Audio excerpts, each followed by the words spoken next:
Chair, and I recognize the gentleman from New York, Mr. Ryan. Thank you, Mr. Chairman. Head wounds, heavy bleeding, and then just shrapnel all over. So folks are bleeding from their abdomen, bleeding from arms, bleeding from legs. Secretary Hegseth, do you know who said that?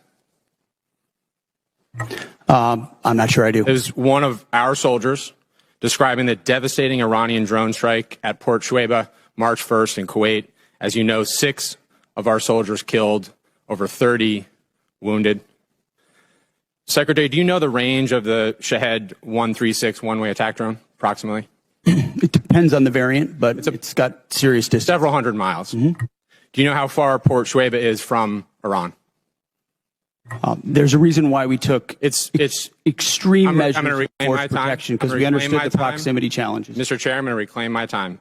It's well under 100 miles. Before the war started, there was clear intelligence that Shuaibah was high on Iran's target list. Internal analysis had said the site was indefensible from aerial attack and should not be used. Yet you sent our soldiers from the 103rd Sustainment Command there anyway.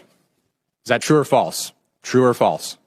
Straightforward. A heated confrontation unfolded inside Congress as a combat veteran lawmaker demanded answers from the Defense Secretary over the deaths of 6 American soldiers. The questions were direct, emotional, and focused on one critical issue. Were U.S. troops given the protection they needed before the attack happened? Welcome back to the Blue Brief. Before we get started, make sure you subscribe to the channel and hit the like button, because we bring you detailed breakdowns of the biggest political and national security stories happening right now. Today, we're breaking down the explosive exchange between Congressman Patrick Ryan and Defense Secretary Pete Hegseth, where questions about intelligence warnings, military defenses, and accountability took center stage. Straightforward question. Are you going to give me a chance to answer or just play gotcha? Did you send them there or not? We took proactive measures from the beginning to ensure force time. protection and defensive posture were maximized across the theater. Let's talk about what defenses they had. Prior to the attack, officers on the ground knew our troops were vulnerable. In fact, they requested additional force protection. Did they receive it? Wherever humanly possible, force protection and counter UAS was always made available. They did not. In fact, when asked to describe the base's defense, one survivor who's come forward from the unit said, quote, I would put it in the none category. From a drone defense capability, none. So let's be clear, no counter drone capabilities, no counter rocket systems, no counter mortar or counter artillery, not even the basic overhead protection that you and I had 20 years ago in Iraq. And now 6 of our soldiers are dead. The next day, you downplayed the attack. You said it was a squirter that squeaked through fortified defenses. But since then, thankfully, brave survivors have come forward to set the record straight. One of our surviving soldiers told CBS, quote, painting a picture that one squeaked through is a falsehood. Another said the unit was, quote, unprepared to provide any defense for itself. It was not a fortified position. Another survivor said the building's protection was about as weak as one gets. Secretary Hegseth, that is obviously in direct contradiction to what you said from the Pentagon podium the next day. So are you saying that these soldiers, our soldiers who survived this horrific attack, are lying? What I'm saying is, before the commencement of the conflict, we put in maximum defensive posture we could. That's a direct contradiction. We moved 70 what they said, in this directing. Can I speak, or are you just going to monologue falsehoods all over the place? It's not a falsehood. We moved 7,500 troops off of the X based on the intel. Stop. Based on the intel. Stop. Reclaiming my time. Because you yell doesn't make you right. Just because you yell doesn't make you right. I'm reclaiming my time on behalf of these survivors. You just said what they said is a falsehood. There's a much larger picture. There's a much larger picture at play here that included integrated air defenses, bunkers, moving people off the X to ensure that they were not part of the target. We moved those troops and all across the theater thousands of troops off the X, off of their bases, because we knew what Iran was going to try to strike, and we knew there could be a tragic moment. There could be a tragic moment where something could get through. Of course, that's the consequence of conflict, and we remember those 6 every single day. I want to finish. But don't play games with. I'm not playing games. I want to finish with one more quote from a survivor of the attack, and I put this on the record. Telling the truth is important, and we're not going to learn from these mistakes if we pretend these mistakes didn't happen. Secretary Hegseth, those soldiers told the truth. Those soldiers are braver than you are. I commend them. They are asking for accountability. They deserve accountability, and I'm asking for the same, starting with you. And as I said a year ago, you need to resign immediately. I commend those soldiers. I yield back. Here now recognize the gentleman from Massachusetts, Mr. Keating. Thank you, Mr. Chairman. I want to talk briefly about the current U.S. doctrine and conduct of the administration in a particular event and a series of events, actually. As everybody in the dais and the witness table is aware, the Department of Defense Law of War Manual specifies that any order to kill shipwrecked persons in an illegal order would constitute a war crime. During the hearing, Congressman Patrick Ryan focused on the deadly drone attack that struck Port Shuaiba in Kuwait, an attack that resulted in the deaths of 6 American service members and injuries to more than 30 others. Ryan argued that there were serious concerns about the location before the attack. He pointed to intelligence assessments and statements from survivors who questioned whether the base had enough defensive capabilities to protect the troops stationed there.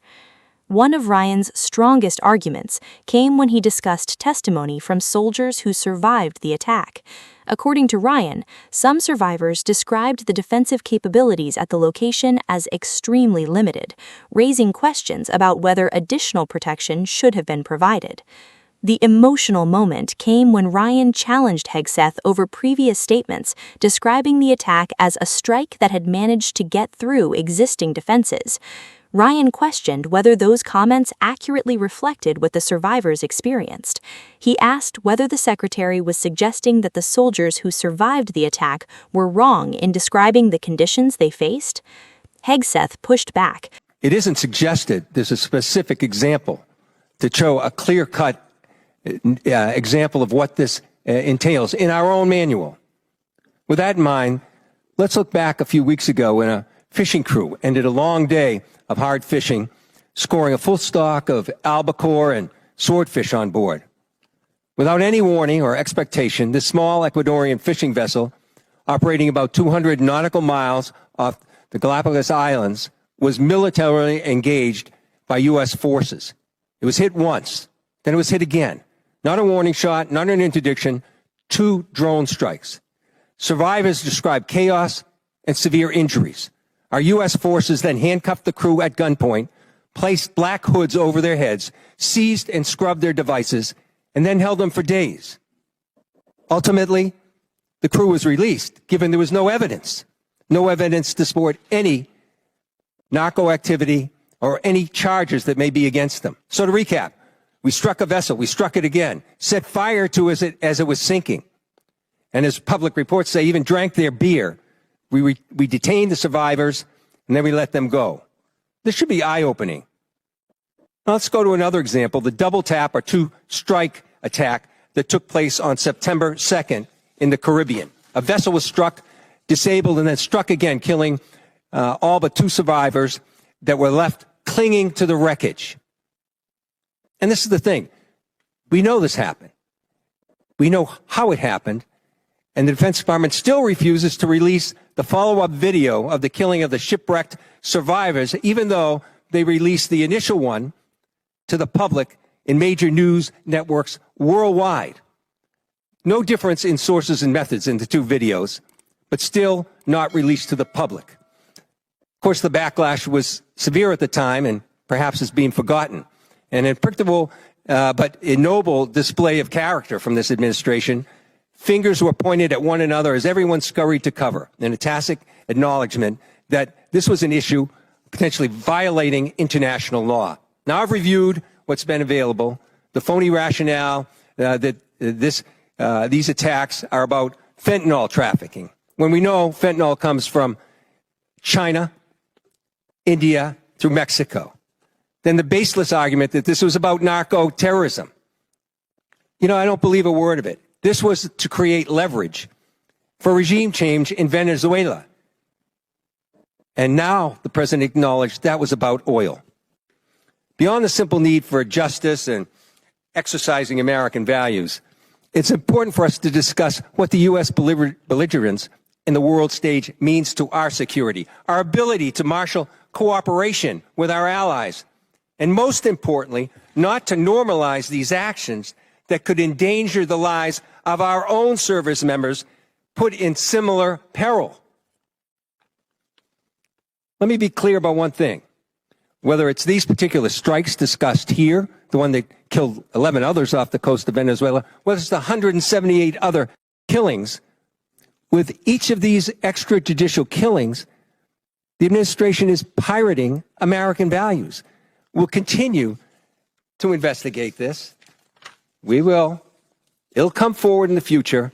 Some days that second video will be released. But we've got to stop also using our precious resources that are being taxed so heavily all over the world on actions that hurt our military.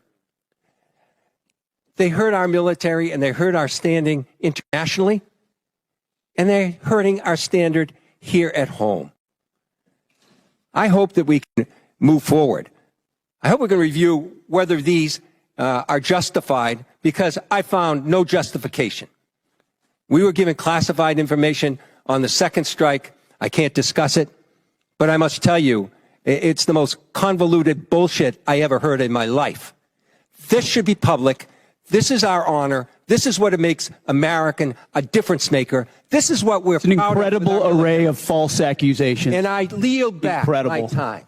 Gentleman yields back. Arguing that the situation was more complex than a single location. He stated that military leaders had taken significant steps before the conflict, including moving thousands of personnel and strengthening defensive positions throughout the region. According to Hegseth, commanders were making difficult decisions in a dangerous environment where threats could emerge despite preparation. The disagreement highlights a larger debate facing military leaders. How do commanders balance operational needs, intelligence information, and the safety of military service members during wartime? For lawmakers like Ryan, the key issue is whether every possible step was taken before the attack occurred. For defense officials, the challenge is preparing for unpredictable threats while managing limited resources and changing battlefield conditions. The hearing also raised broader questions about transparency. Several lawmakers argued that survivors and military personnel deserve honest answers about what happened and whether mistakes were made. Regardless of political perspective, the central issue remains the same: protecting American service members and learning from battlefield failures so future tragedies can be prevented. This hearing shows why congressional oversight plays an important role in examining military decisions and holding leaders accountable. What do you think? Were the right questions being asked during this hearing, or was the situation more complex than it appeared? Let us know your thoughts in the comments below. If you found this breakdown informative, make sure to subscribe to the Blue Brief and turn on notifications so you never miss our coverage of major political and national security stories. Like this video, share your opinion in the comments, and we'll see you in the next report. Thanks for watching, and I'll see you in the next one.